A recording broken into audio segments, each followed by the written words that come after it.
سلام، مرحبا بكم في هذا الفيديو. اليوم نحضر معكم الحريرة الحمراء.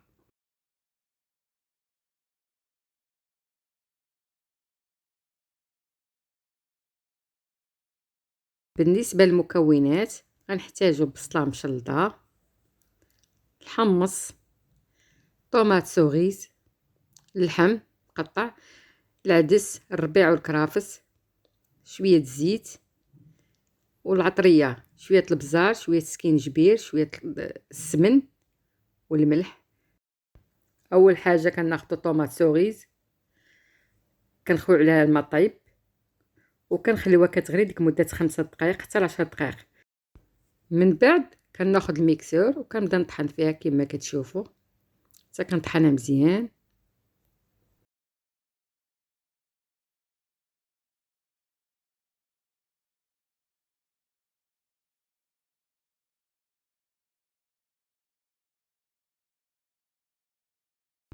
من بعد ما سالت الطحين غنبدا نزيد المكونات بشوي بشوي.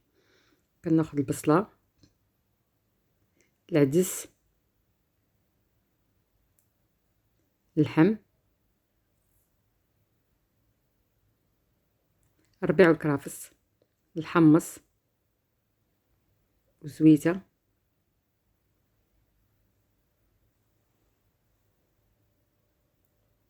شويه السمن والعطريه. وإلا بغيتو تزيدوا الروز زيدوه، انا درتها شويه. وغادي ناخذ الماء طيب باش نروي الحريره وغنسد عليها الكوكوت مده ديال 30 دقيقه. وغادي ندوز نصاوب دقيق.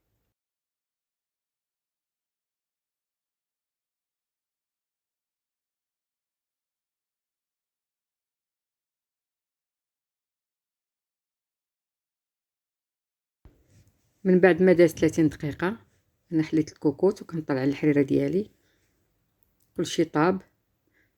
كنزيدها شويه الشعريه رقيقه كما كتشوفوا، كنبقى نحرك.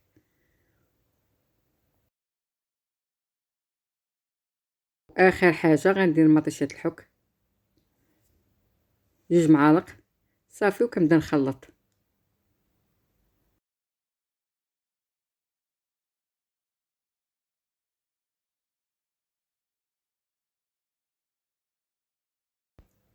وغادي نضيف الدقيق دابا باش كندور الحريره ديالنا وغنستمر في التحريك.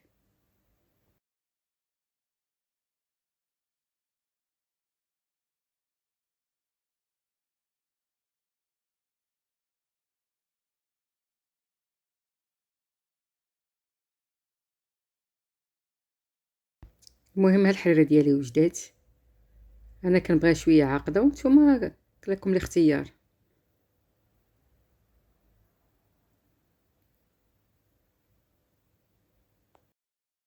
وصلنا لاخر فيديو، هذا هو الشكل النهائي ديال الحريره ديالنا. كنتمنىها تعجبكم.